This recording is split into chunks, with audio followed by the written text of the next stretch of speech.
Só as crianças que sabem o que fazer. Só que não. Mas pois é, né? Essa foi as minhas aventuras, né, lá na cachoeira. Eu andei de tirolesa, andei naqueles negócios, sabe, tipo aquele negócio de pato gigante que você vai lá e fica na água e você, tipo, fica que nem uma bicicleta, pedalando. A gente foi numa dessas, só que, mano, o negócio era impossível. O negócio era muito duro, você pedalava, aí você cansava, aí você parava, aí você deixava o pato lá parado.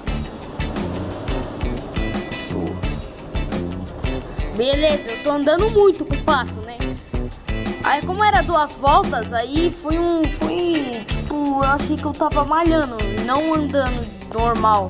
Pelo menos tava um motorzinho, né? Um mínimo, né? Mas então, né, essas foram as minhas aventuras. Eu espero que vocês tenham gostado, né? Se vocês gostaram do vídeo, deixa o like, favorite, comente e se inscreva, né? Pra não perder nenhum outro vídeo, né? Que se vocês não sabem, eu faço vídeo de sábado a domingo.